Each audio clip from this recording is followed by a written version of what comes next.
He entered the courtroom like a stage he'd rehearsed, a 17-year-old with a soft grin that scraped against every grieving breath. He sat, shoulders loose, eyes drifting over the families he'd shattered, and the smirk stayed while their voices broke.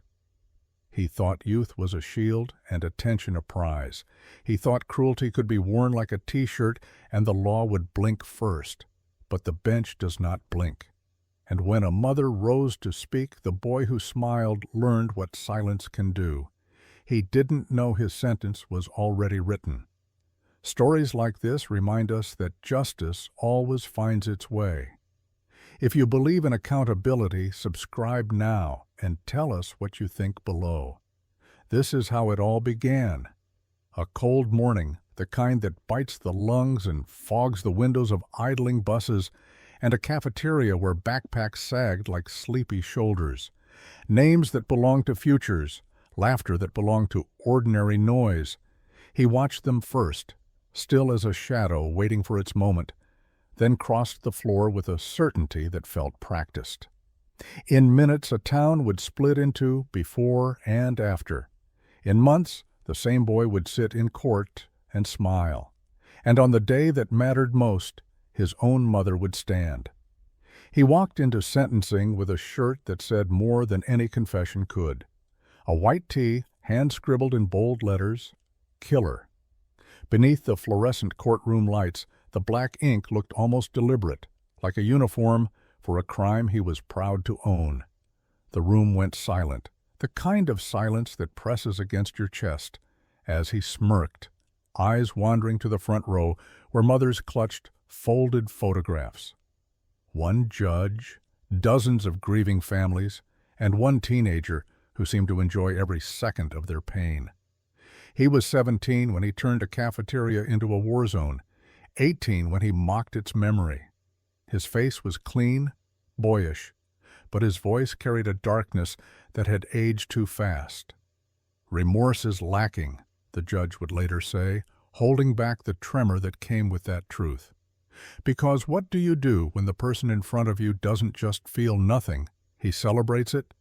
The arrogance wasn't an accident. It was practiced. 6 days before the massacre, he sent a text about shooting up a school. A week before, he'd bought the shirt. The day before, he'd stolen his uncle's .22 caliber handgun. Every choice, every moment, stacked like bricks leading to one door. And when that door opened, the town of Chardon, Ohio, would lose its innocence before the morning bell even rang. The video still exists, grainy, time-stamped, inescapable. Cameras in the cafeteria caught him walking in calmly, a backpack over one shoulder, his steps unhurried. He pauses near a table of boys he knows. They laugh, they don't see it coming. The first shot cracks through breakfast chatter, followed by another and another. Chairs topple. Screams replace conversation. In those seconds, everything ordinary turned obscene. He doesn't shout or hesitate, he simply reloads. Within minutes, 3 students were dead. 3 more were injured. A football coach, a man whose instinct was to protect, chased him through the halls, forcing him outside. Snowflakes mixed with smoke. Sirens broke the silence, but the damage was already permanent. By noon, parents were running to hospitals, clutching cell phones that would never ring again. He thought he'd never be caught, that chaos would hide him, that his age would save him. But arrogance leaves fingerprints. Ballistics matched his gun. Surveillance captured his movements. Texts revealed his intent. Every piece of evidence whispered the same word that was already inked across his chest. Killer. And yet, the final blow wouldn't come from science or forensics. It would come from something far more human, the moment his own mother stood up, trembling, in a courtroom built for truth. Her words would silence even him. The smirk faltered, but only for a second. Chardon, Ohio wasn't the kind of place where people locked their doors before sunrise. It was the kind of town where kids knew the cafeteria ladies by name, and buses followed the same winding roads every morning. On February 27, 2012, the air was sharp with winter. Students shuffled into school wrapped in hoodies, clutching coffee cups, unaware that in just a few minutes the sound of gunfire would replace the school bell. Daniel Parmertor sat with friends near the window, talking about a job he'd just gotten at a computer shop. Demetrius Hewlin was a quiet soul with a soft laugh, the kind of kid who always helped others before himself. Russell King Jr. was popular, full of confidence, ready for graduation and the future that comes with it. 3 boys, 3 different dreams, all ended by one boy who didn't seem to have any. Nick Walsack would survive, but barely. One bullet shattered his spine, another tore through his arm. He would leave the hospital alive, but the price of survival was a wheelchair and memories that refused to fade. Joy Rickers and Nate Mueller would carry their own scars, physical, emotional, invisible. Each one a reminder that they had seen what no teenager should ever see. At 7:30 a.m., the cafeteria buzzed with the familiar noise of youth, trays sliding, laughter echoing off tile floors, music leaking from earbuds. And then, with a sound that didn't belong in schools or small towns, the first shot was fired. Panic spread faster than sound. Some froze, others ran. Chairs screeched, metal clashed, and for a moment the world seemed to tilt. Outside, snow fell quietly, indifferent to the horror inside. Parents were still sipping coffee when their phones started vibrating. Cryptic texts, missed calls, whispers of something happening at the high school. Within minutes, sirens filled the air, turning a sleepy Ohio morning into a national headline. By noon, news crews would arrive. By evening, the town's name would be spoken by anchors who had never heard it before. And by nightfall, 3 families would face a grief that doesn't fade. It just changes shape. But while the world mourned, detectives were already piecing together a story far darker than anyone imagined. They would find out that this wasn't spontaneous rage. It was planned, rehearsed, and recorded, frame by frame, step by step. The boy arrived early that morning, long before the day's first class. He wasn't rushing. He wasn't nervous. He was focused, as if each step had already been rehearsed in his mind. The security cameras caught him entering the cafeteria at 7:30 a.m., blending in with the quiet murmur of half-awake students. In the footage, he lingers by a group of boys he knows from the bus. For 8 long minutes, he waits. The stillness of someone waiting for a signal only he can hear. Then, without a word, he pulls out a .22 caliber handgun and starts firing. The first shot shatters a window, the second finds a target, and within seconds, the noise becomes unbearable. Students dive under tables, some sprint toward the doors. Chairs flip, trays crash to the floor. Those closest to the shooter barely have time to move. Every bullet lands with purpose, not random, not panicked, but aimed. In the space of 1 minute, the cafeteria becomes a battlefield. A coach standing nearby hears the sound and starts running toward it, not away. Nick Walsack tries to crawl toward the hallway, dragging himself with his arms after a bullet severs his spine. Another round hits him in the shoulder, then the neck. Behind him, other students rush out, tripping over fallen chairs and dropped books. The smell of gunpowder burns the air. It's chaos, the kind that never really ends, even when the noise does. The camera catches everything. A boy firing, pausing, then calmly walking out of frame.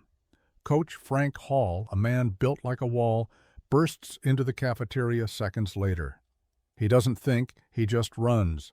He shouts for the kids to move, to get down, to get out. When he sees the shooter in the hallway, he follows him, unarmed, fearless, driven only by instinct. He chases him through the doors and out into the cold morning air.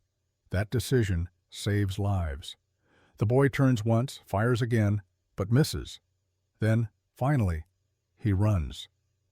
Outside, the snow falls soft and soundless, in brutal contrast to the chaos inside. Police cruisers swarm the area within minutes. They find him near a parked car, the gun beside him, his hands still steady. He doesn't fight. He doesn't speak. When an officer asks if anyone else is hurt, he simply nods. The arrest is almost anticlimactic. No tears, no resistance. Just the eerie calm of someone who believes the story isn't over yet. At the hospital, families are told to wait in separate rooms, the ones for the living and the ones for the dying. 3 students will never go home again. 3 more will carry scars for the rest of their lives. The coach will be hailed a hero, though he'll never accept the word. For him, there's no victory in survival, only a promise to remember. That same day, investigators begin collecting evidence: shell casings, bullet fragments, blood patterns, and surveillance footage. Every detail becomes a piece of the puzzle. The cafeteria, once filled with laughter, is now marked with numbered flags and silent cameras. The sound of boots on tile replaces the echoes of teenage conversation, and on the floor, among the notebooks and spilled milk, lies the reality of what one boy's arrogance has done. By nightfall, the town of Chardon has become a headline. The story plays across every major network. 17-year-old opens fire in Ohio high school. But behind those words are families who can't sleep, students who can't close their eyes without seeing flashes of red, and a mother somewhere asking, why? The same question investigators will spend the next year trying to answer, because this wasn't random. It wasn't spur of the moment. It was written long before the first shot, in text messages, in a stolen gun, and in a white shirt folded in a drawer. By the next sunrise, Chardon's grief had hardened into determination. Detectives from the county and state filled the halls of the high school, their latex gloves brushing against the same lockers students had decorated with stickers and initials. Every inch of the cafeteria became a grid. Markers on the floor traced the bullets' paths. Photographers captured blood trails and shattered glass. The once lively room was now a silent testimony, a map of violence drawn in cold precision. They started with the weapon, a Ruger Mark III .22 caliber pistol. The gun was taken from his uncle's house the night before the shooting. Ballistics technicians fired test rounds in a lab miles away, studying the microscopic grooves each bullet left behind. When they compared those marks to the ones recovered from the cafeteria, the match was perfect. The science was unflinching. Every line of metal confirmed guilt more clearly than any confession could. Meanwhile, the surveillance footage told its own version of events. Investigators synced the timestamps to the school's bell schedule. Frame by frame, they watched him enter, sit, and wait. At 7:31 a.m., he raised his arm. At 7:32, the first muzzle flash. For 8 minutes, he moved between tables like he was following a script. The footage was so precise that prosecutors would later use it to reconstruct the crime down to the second. Machines don't lie, and neither did the clock. Detectives also combed through his phone. They found texts, disturbing, prophetic. One, sent 6 days before the attack, referenced a school shooting. Another, the night before, simply read, "Tomorrow it happens." Search histories revealed an obsession with firearms, famous massacres, and how long it takes for police to respond to emergencies. The evidence painted a portrait not of impulse, but of intention. They interviewed classmates, bus drivers, teachers, anyone who might have seen a sign. Many said the same thing. He was quiet, withdrawn, but not outwardly violent. Some remembered the strange doodles in his notebooks. Others recalled dark jokes about making the news. Still, no one believed he meant it. That disbelief would haunt them all. Then came the physical trail. Footprints in snow, gunpowder residue on his sleeves, fingerprints on shell casings. Each clue was another nail in a coffin he had built for himself. There was no mystery left, only the sickening realization that he had wanted this, not to escape life, but to immortalize his name in headlines. When the evidence was compiled, the lead investigator summarized it in 5 words: premeditated, deliberate, and cold. The phrase would echo through every hearing, every news report, every whispered conversation in town. Because once the facts were laid bare, no one could call it a moment of madness. It was a plan, executed with the calm of a boy who wanted to be remembered. That night, as detectives locked away the last piece of evidence, the town gathered for a vigil under flickering candles. Snow melted into tears on their gloves. Someone read out the names of the dead. Someone else whispered a prayer for the living. But for the police, the work wasn't over. Behind the evidence and the grief was a question still unanswered. Why? And soon, in a courtroom filled with that same question, he would try to answer it, not with remorse, but with a smile. In the weeks that followed, investigators realized that the most chilling evidence wasn't found in the cafeteria. It was buried inside a cell phone. They uncovered messages that mapped the descent of a teenager who believed his pain made him powerful. His text history became a diary of intent. One message, sent 6 days before the shooting, referenced a school attack with eerie detachment. Another, the night before, said only 3 words: "Tomorrow it happens." Each text was a breadcrumb leading back to the same conclusion. He hadn't snapped. He had decided. Detectives followed his browser history, scrolling through searches about ammunition, firing ranges, and famous shootings. They found links to articles analyzing Columbine, Virginia Tech, and other massacres that had defined a generation's nightmares. He wasn't studying them out of horror. He was studying them for structure. Like a writer reading scripts, he was preparing his own. His digital footprint revealed not curiosity, but admiration. He wanted to outdo those who came before him, to leave a name that would echo through headlines and hashtags. Then came the discovery of the shirt. A week before the shooting, he had ordered a plain white tee online. Investigators traced the purchase to his email receipt and the note. Scribbled at the bottom of the order form, a strange message to himself: "Make it real." In his bedroom, detectives found black markers, drafts of the same word written again and again: killer. He hadn't chosen that morning at random. It was the day his classmates would all be in the cafeteria before the bus left for the vocational school. He'd planned every detail, even the moment to start. The bus schedule became another clue. He rode the same route as several of his victims, a quiet daily ritual that had blurred the line between familiarity and fixation. To most, they were just fellow students. To him, they were symbols. Each one had something he thought he'd been denied: confidence, friendship, direction. Resentment became fuel, and silence became camouflage. No one noticed the change because he never let them see it. When questioned, he said 5 words that detectives would never forget: "I don't know why." It wasn't an answer. It was avoidance. Psychologists later said it was a symptom of control. He refused to let anyone else define his story, even when the evidence already had. Every detail of his life, from his texts to his silence, became part of the state's argument that this was not a boy lost to impulse, but one devoted to cruelty. The investigators built a timeline, one that would later dominate the courtroom. 7 days before, he buys the shirt. 6 days before, he sends the text. 1 day before, he takes the gun. The morning of, he kills 3 people. The chain was unbreakable, a countdown disguised as routine. When prosecutors saw the evidence lined up, they knew what they had. Premeditation wasn't just probable, it was undeniable.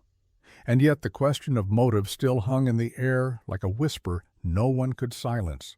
What could turn a teenager into a killer who smiled in court? The answer would take them into his home, his childhood, and eventually into the heart of a mother's testimony. Because the truth about what built him and what broke him was waiting in that house long before the shooting ever began. Long before the sentencing, before the cameras and the headlines, there was a smaller courtroom where a mother's voice broke the silence. She didn't come as a spectator that day. She came as a witness. The defense had filed a motion to suppress recordings made inside a police station interview room. On those tapes, her private conversation with her son was captured the morning of the shooting. The lawyers argued that it was unlawful. The prosecution called it necessary. And so the court called the one person who had known him longer than anyone else, his mother. Sarah Nolan looked fragile as she took the stand. Her hands trembled when she placed them on the Bible, and her eyes darted toward the table where her son sat, staring straight ahead. "I never believed it was him," she said softly, voice cracking on the last word. The courtroom leaned in, but the boy didn't move. His expression stayed fixed, that same cold calm that had haunted every courtroom appearance since the shooting. She spoke about the morning she learned of the attack, about the drive to the police station, about the desperate questions she asked through tears that day. Why would you do this? What happened? And the answer every time was the same. I don't know. Prosecutors pressed harder. They reminded her of the cameras in the room, the mirror that wasn't a mirror, the law that allowed recordings in custodial areas. They asked if she knew her words were being preserved. She shook her head. The moment replayed in her mind, sitting across from her son in that gray room, unaware that every sigh, every sob, every whisper of disbelief was being documented as evidence. "I thought I was just being his mom," she said, tears gathering again. "Not a witness." The judge's gavel interrupted softly, a reminder that truth is sometimes colder than comfort. The state argued that emotion couldn't erase procedure. The defense argued that compassion deserved privacy. Somewhere between those two arguments stood a mother, torn between love and justice. Each sentence she spoke felt like an incision, cutting away denial, leaving only the rawness beneath. When she stepped down, the room was silent. Her son's eyes followed her for the first time that day, but there was no expression behind them. She didn't speak to him. She didn't need to. That silence said everything. Disappointment, heartbreak, surrender. Later, a reporter would write that when she walked out of that courtroom, she looked like someone who had aged 10 years in 1 hour.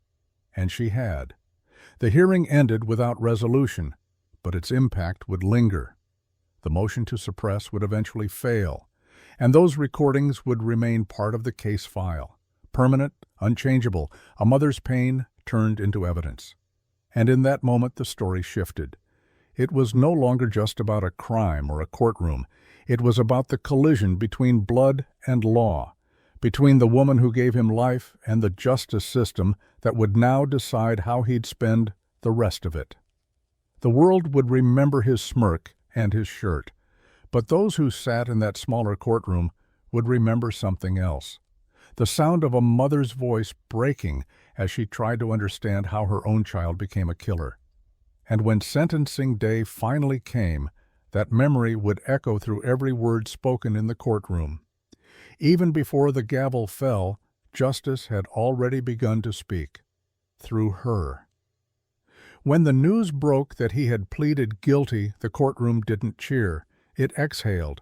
Months of waiting, arguing, and dissecting every frame of surveillance had led to a single word: guilty. Yet the way he said it was what chilled everyone. No hesitation, no tremor, just a quiet acknowledgement that sounded more like mockery than remorse. He accepted responsibility only because it gave him control, the chance to stand before the world and smirk one more time. He pleaded guilty to 3 counts of aggravated murder, 2 counts of attempted murder, and 1 of felonious assault with a firearm. But even then, he refused to let his lawyers argue for mercy. He told them not to present mitigating evidence, no childhood trauma, no mental health reports, no pleas for leniency. "I don't want excuses," he said flatly. He wanted the spectacle, not the sentence. In his mind, this was his performance's final act, and he intended to direct it himself.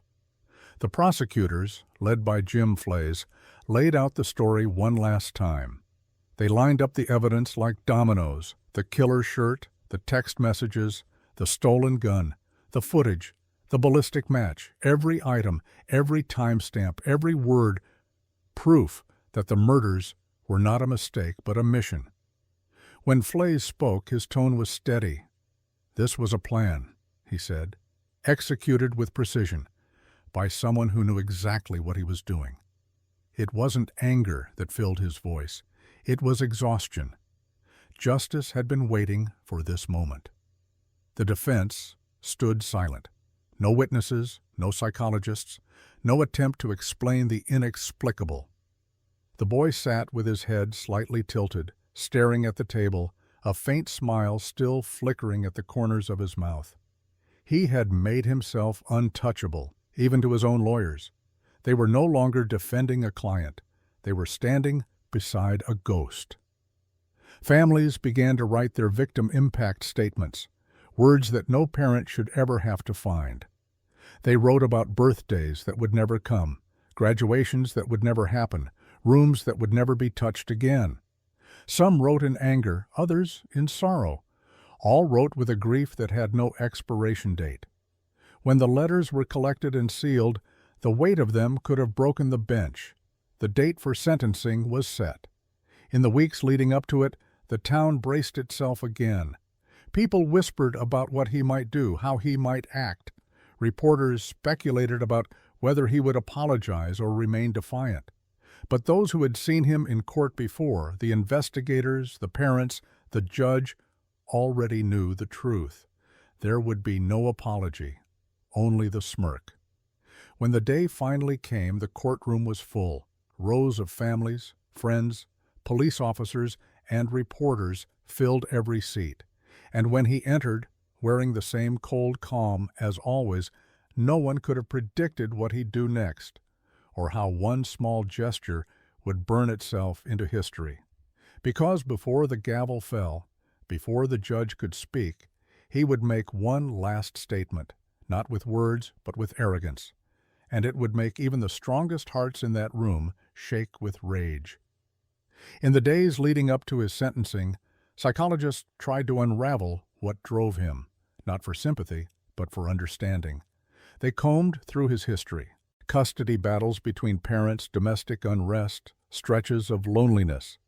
His teachers remembered him as quiet, polite, unremarkable. But in every recollection there was an undertone, something unreadable behind his eyes. It wasn't rage, it was absence, a cold kind of vacancy that only later would be recognized as a warning sign. In clinical terms, experts would call it a flattened affect, an inability to feel empathy or remorse. But there was something darker beneath it, the desire to control how others saw him. He didn't crave connection, he craved attention. He had been a boy invisible for too long, and now, through violence, he'd ensured the world would never look away again. Psychologists have a term for that, too: narcissistic psychopathy, the marriage of ego and emptiness. He wasn't bullied, not in the traditional sense. There were no notes, no fights, no records of cruelty from classmates. What existed instead was disconnection, a boy who had built a world inside his own head, feeding it with fantasies of notoriety. When he wrote that December post months before the shooting, "The shadow wants to play," nobody paid attention. But now, in hindsight, it read like a prophecy. Investigators later uncovered poems scribbled in the margins of his school papers, lines about death, pain, and silence. One note described a boy watching others from behind glass. "They laugh and move," it said, "but none of it is real." It was as if he'd already detached from humanity before ever pulling the trigger. He was no longer part of the world, only an observer waiting to destroy it. In the courtroom, that detachment was on full display.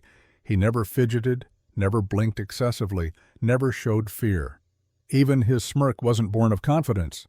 It was the reflex of someone who felt nothing. When psychologists described his demeanor, they used phrases like emotionally blunted and grandiose indifference. To him, remorse was weakness. Sympathy was irrelevant. He didn't want to be pitied. He wanted to be remembered. And that was the core of it all. Every choice, from the stolen gun to the shirt scrawled with "killer," was an act of self-branding. It wasn't enough to commit the crime. He wanted to be recognized for it, to carve his identity into the nation's memory. In his twisted perception, notoriety was victory. The courtroom, with its cameras and microphones, was just another stage. But as the sentencing day neared, the same stage he'd built for himself began to turn against him. Because the thing about control is that it only lasts until someone stronger takes it away. The moment the gavel rose, the script would no longer belong to him. It would belong to justice. And for the first time he would be forced to listen, not as the star of his story, but as the villain in everyone else's.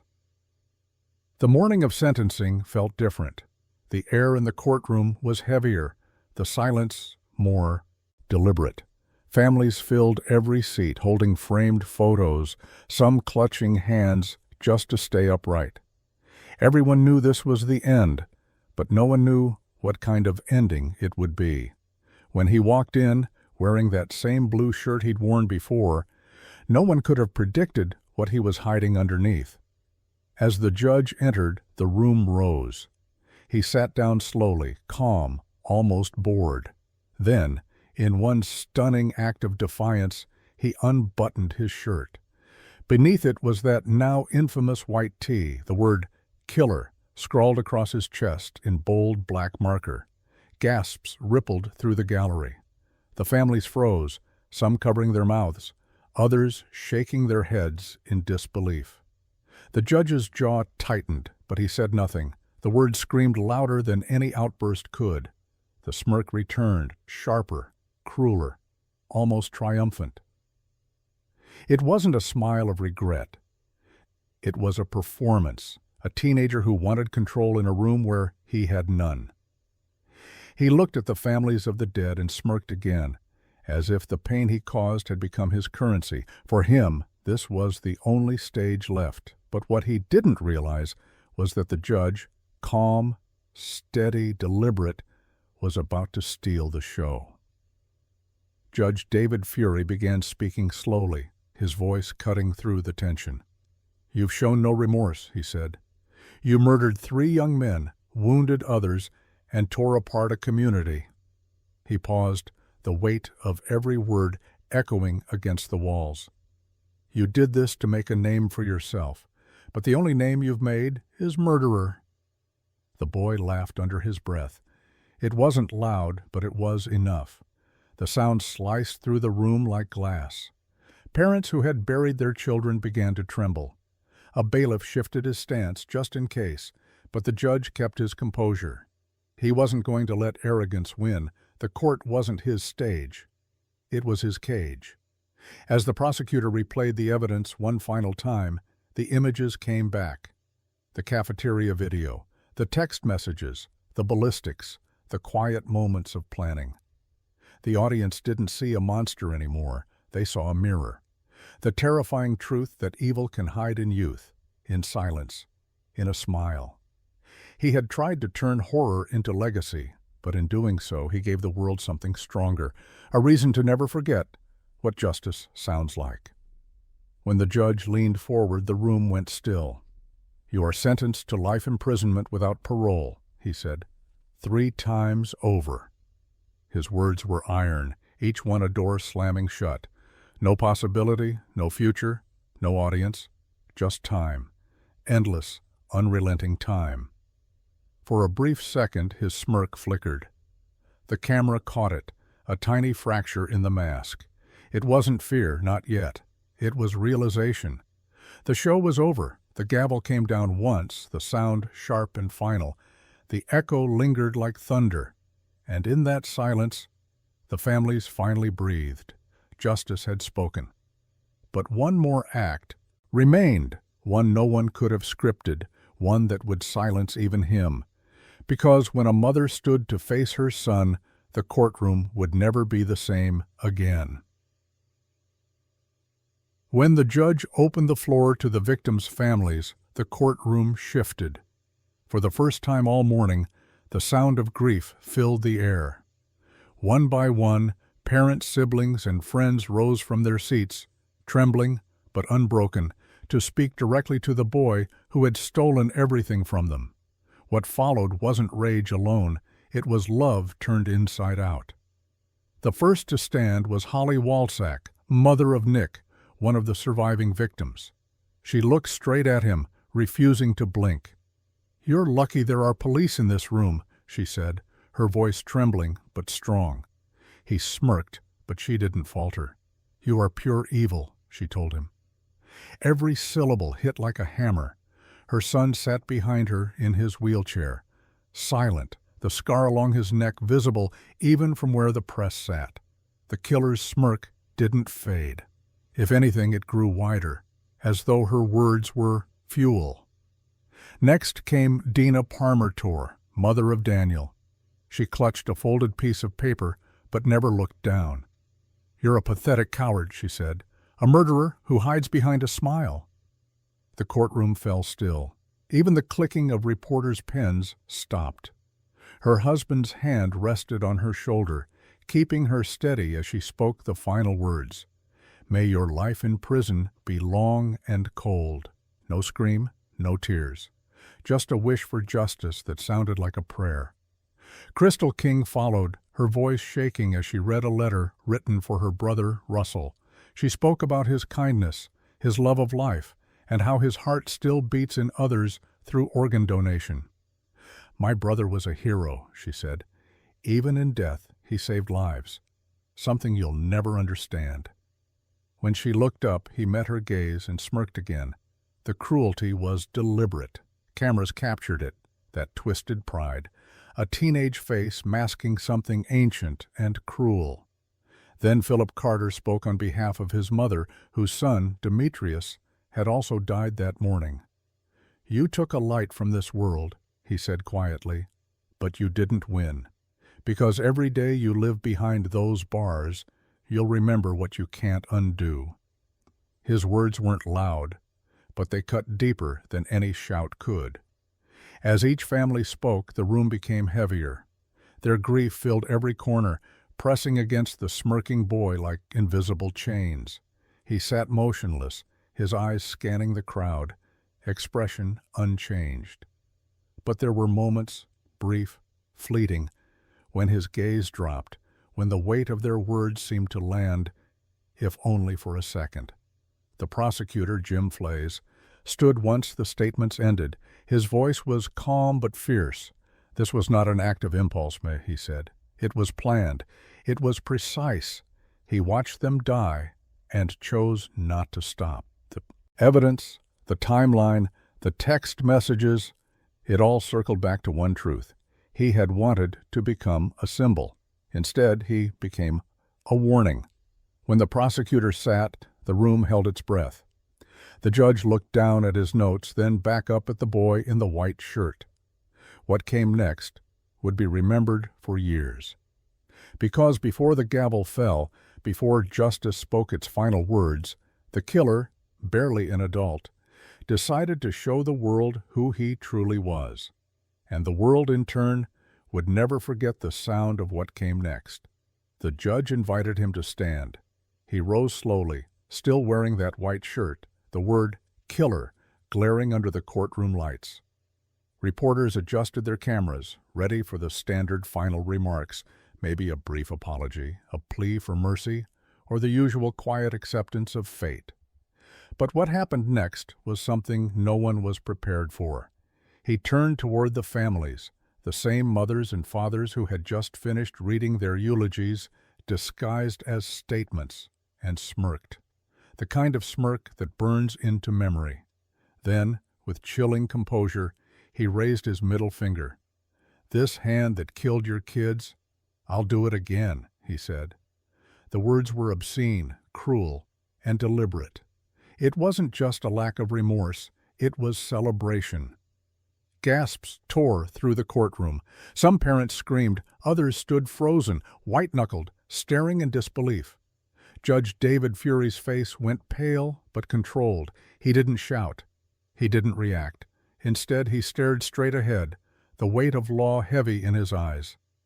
"That will be noted," he said, his voice measured. The gavel didn't fall yet, not out of mercy, but precision. The judge was determined that every word, every gesture, every ounce of that arrogance would be part of the permanent record. The prosecutor's jaw clenched. "This," he whispered to a colleague, "is who he really is." Cameras caught the moment. A 17-year-old mass murderer, laughing at justice, mocking grief. It would play across every television screen in America by nightfall. But inside that courtroom, there was no need for commentary. Everyone already knew what they were seeing, evil without disguise.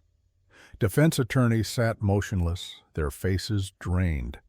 They had begged him not to speak, not to provoke, not to undo what little humanity might have been left to salvage, but he had ignored them. This was his script, and in his twisted mind, he was the director. "We tried," one of them muttered later, "but he wouldn't listen." He hadn't listened to anyone in years. As the courtroom settled into uneasy silence, Judge Fury finally spoke. "You have made your intentions clear," he said. His tone didn't rise. It didn't need to. Authority was already on his side. "This court finds you without remorse, without rehabilitation, and without conscience." The words were surgical, precise, final. He turned to the families. "What you witnessed today is not insanity. It's cruelty." The gavel came down once, sharp, echoing through the wooden chamber like a gunshot of its own. The sentence hadn't even been read yet, but everyone knew what it would be. As guards stepped forward, he laughed, a low, empty laugh that filled the room with something worse than fear. It was confirmation. He was beyond saving. And yet, in that instant, something shifted. The smirk might have been his last act of defiance, but it was also his last act of freedom, because once that gavel dropped again, the stage would vanish, the audience would leave, the name he tried to immortalize would rot in silence. Still, before the final words of judgment could be spoken, the court had one more duty: to lay out piece by piece the proof that made this sentence inevitable. What followed was a meticulous, devastating montage of evidence, the kind that left no room for doubt, no room for redemption. After the outburst, the courtroom needed a moment to breathe. Even the reporters, usually stoic behind their notebooks, sat motionless. But Judge Fury wasn't done. Justice isn't measured in emotion. It's measured in evidence. And so, as the tension lingered in the air, the prosecution began what would become the final, devastating act, the reconstruction of everything he'd done in those 8 minutes inside the cafeteria. Prosecutor Jim Flays rose from his seat and faced the court. His tone was steady, his words exact. "What we are about to show is not conjecture," he began. "It is proof." He reminded the courtroom that the attack lasted 8 minutes, a span of time shorter than a song, yet long enough to destroy multiple lives. "He sat there," Flays said, "watched them laugh, watched them eat breakfast, and then, with full consciousness, decided to kill." The first exhibit was the cafeteria footage. The lights dimmed slightly as the monitor flickered on. In grainy black and white the boy appeared, calm, quiet, waiting. The timestamp in the corner read 7:30:54. Then, at 7:31:23, the first movement. He stands, raises his arm, fires. The crowd in the courtroom leaned forward. There was no shouting on the tape, just motion. The horror was silent. In that stillness, everyone could feel the weight of intent. Next came the timeline, projected on a screen like a countdown. 7 days before, the shirt purchase. 6 days before, the text message. 1 day before, the stolen gun. The morning of the attack. The prosecutors didn't embellish. They didn't need to. The math alone was damning. Every action confirmed premeditation. Every decision proved calculation. It wasn't a spontaneous break. It was rehearsal. Ballistics reports followed. The forensic expert explained how the shell casings matched the Ruger Mark III .22 seized from his uncle's home. She described the microscopic grooves that aligned perfectly between test bullets and those found at the scene. Each firearm, she said, leaves a fingerprint of its own. When she held up one of the recovered casings, its dull brass glint caught the light. A small, soulless reminder of precision. Then came the heroism, the part of the story that almost got lost beneath the horror. Coach Frank Hall's pursuit was replayed in words, not film. He had run toward the sound of gunfire, chased the shooter through the hallway, forced him out into the snow, and in doing so saved countless lives. The prosecutor paused after recounting it. "This is what humanity looks like," he said, "and that," he pointed to the white-shirted boy, "is what happens when humanity is lost." Finally, Flays addressed the one question everyone had asked for a year. Why? He looked directly at the defendant. "You told the police you didn't know why," he said. "But the evidence says otherwise. You wanted attention. You wanted a name. You wanted fame." He gestured to the shirt again. "You wrote it yourself. Killer. That's the brand you chose." The courtroom fell into a silence heavier than before. The killer sat motionless, that faint smirk flickering again, weaker this time, almost rehearsed. The performance was fading. When the lights came back on, Judge Fury leaned forward. "You will not find your name in glory," he said quietly, "only in infamy." And then, for the first time that day, the smirk faltered. Because the next sound he would hear wasn't applause or attention. It was the sound of a life closing in on itself. The gavel hadn't yet fallen, but justice had already filled the room. When the last exhibit was put away, there were no questions left, no arguments to make. The judge looked down from the bench, the courtroom still wrapped in the ghostly silence left by the evidence montage. Reporters wrote in slow strokes, afraid to break the air. Every person in that room, every parent, every investigator, every lawyer, knew what was coming. What remained was ceremony, not uncertainty. Judge David Fury began the final address. His tone was restrained, almost surgical. "You were 17 when you carried out this crime," he said, "and you stand here today as an adult. The law requires that I weigh your age against your actions. I have done so." He turned a page of notes deliberately, as if giving everyone one last chance to breathe. "What I find is that your youth is irrelevant when placed beside the cruelty and premeditation shown." The prosecutor nodded silently. Even the defense attorneys didn't rise. Their job was finished, their client beyond reach. The courtroom had become a kind of moral operating room, and the judge was making the incision that would close the case forever. "This was not the act of a child," he continued. "It was the act of someone who planned, prepared, and executed a deliberate assault on innocent lives. You sought recognition. You wanted a name. You will have one, but it will not be the one you imagined." He paused again and looked toward the families. 3 lives were taken. 3 families will never heal, but this court will do what it can to deliver finality. A father in the front row covered his face. A mother clutched her husband's arm as though holding herself upright through sheer will. Behind them, the defendant sat perfectly still, that same cold calm on his face, the black letters across his shirt barely moving with his breath.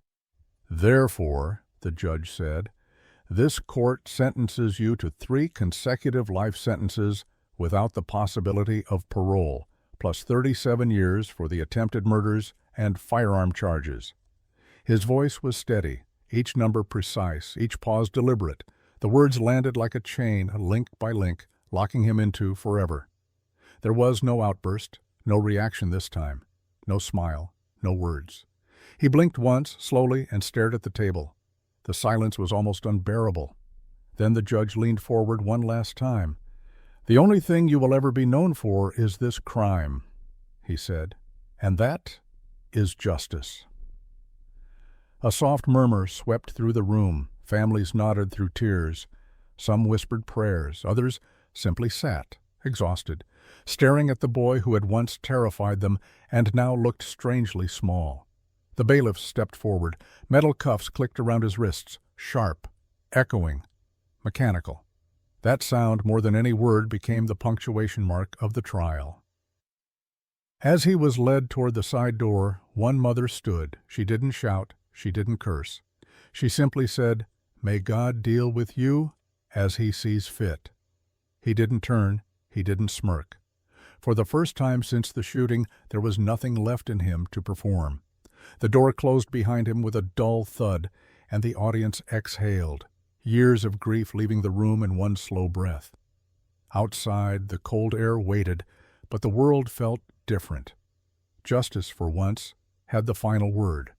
And yet, as the crowd dispersed and cameras began to roll, one truth lingered among them all. Closure is never clean. The sentence might have ended the case, but not the story. Because for Chardon, Ohio, life after the trial was only beginning. And the echoes of that gavel would travel far beyond the courtroom walls, into classrooms, homes, and hearts that still hadn't healed. When the sentencing was over, the families didn't cheer. They didn't clap or shout. They simply sat in the echo of the gavel, letting the sound settle into their bones. 3 consecutive life sentences without the possibility of parole. That was the official language. But what it meant, in plain truth, was that he would never again step into the sunlight without chains on his wrists. For the first time he looked small, almost fragile, as the bailiffs took him by the arms. The smirk that had haunted every headline began to fade. Judge Fury's final words lingered in the air like scripture. "You have chosen to destroy life, and in doing so you've destroyed your own." The silence afterward felt sacred, not victory, not satisfaction, just the heavy stillness of something ending. Parents began to cry quietly. Reporters lowered their cameras. Even the guards, hardened by years of routine, moved more carefully than usual. The courtroom that had been filled with rage only moments before now pulsed with a strange, exhausted calm. He didn't look back as they led him out. Maybe it was defiance, maybe it was shame.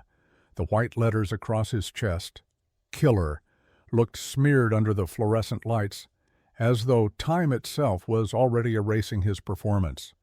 The boy who had wanted to be remembered was already being forgotten, reduced to a number in the system. Another inmate swallowed by concrete and steel.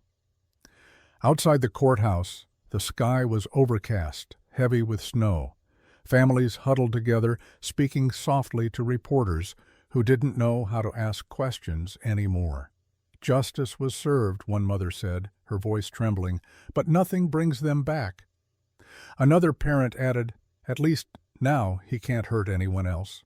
The words were simple, but behind them was the weight of years, birthdays missed, graduations that would never happen, hugs that existed only in memory. Inside the jail transport van, he sat between 2 deputies. He didn't speak. He didn't move. For the first time since his arrest, there was no smirk, no laughter, no bravado. The cameras were gone. The stage lights were off. The show was over. Somewhere deep down, he must have realized that forever isn't dramatic. It's dull, endless, and silent. The judge's order was clear. 3 life sentences, consecutive, not concurrent. The numbers stacked on top of each other, a deliberate construction of permanence. In mathematical terms, it was simple. In moral terms, it was poetry. Every day he would wake up to the same walls, the same routine, the same reminder that he had made himself irrelevant. No audience, no headlines, just the echo of his own choices. As the families left the courthouse, one of the fathers looked back at the entrance. "He thought he'd be remembered," he said quietly. "But we'll make sure the only names that live on are theirs." He was talking about Daniel, Demetrius, and Russell, three boys whose faces had filled every candlelit vigil in Chardon, the ones who would always be remembered, not for how they died, but for how they lived. In the distance, the sound of a police siren faded into nothing. Snow began to fall again, soft and soundless, blanketing the courthouse steps. Inside, a janitor swept away the last footprints from the day's crowd. The smirk, the shirt, the arrogance, all of it was gone now, left behind like dust after a storm. The gavel had done its work. And somewhere in the stillness, justice finally breathed. In the us. Weeks that followed, Chardon began to rebuild, not through grand gestures or speeches, but through small, stubborn acts of love. The school reopened its doors. New lockers replaced the ones that had been sealed off. The cafeteria was remodeled, not to erase what happened, but to remind everyone that life would continue, even where death once walked.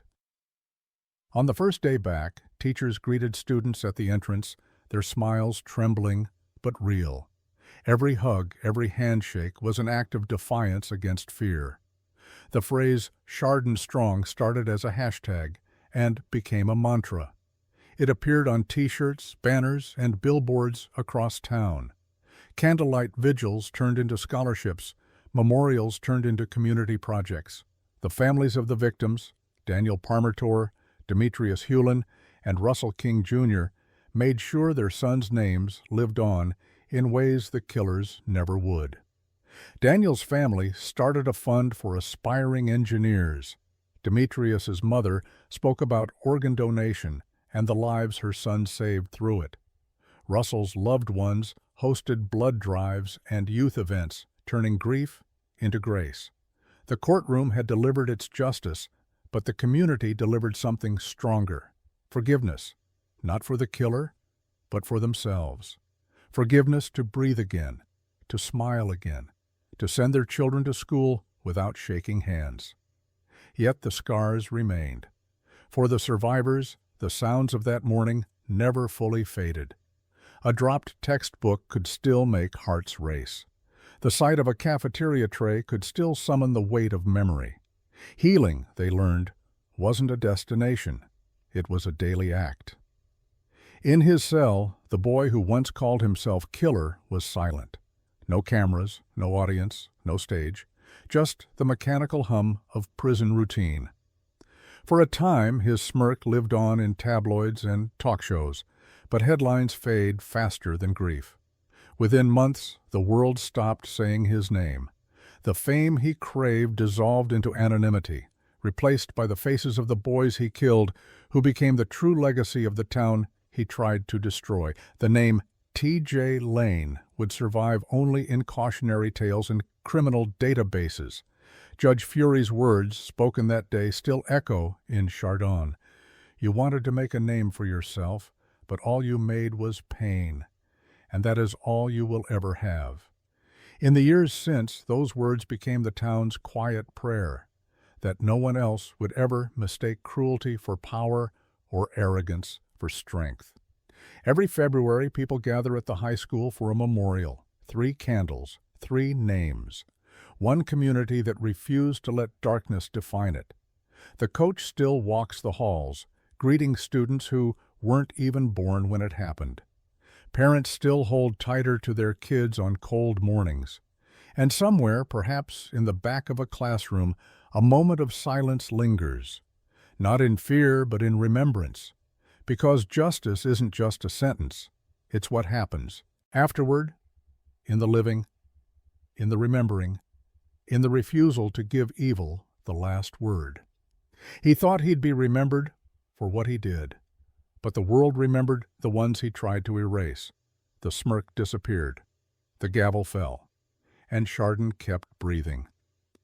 If you believe justice should never be mocked, make sure this story is seen and shared. Because every time we remember the victims' names, we take the power back from those who never deserved it.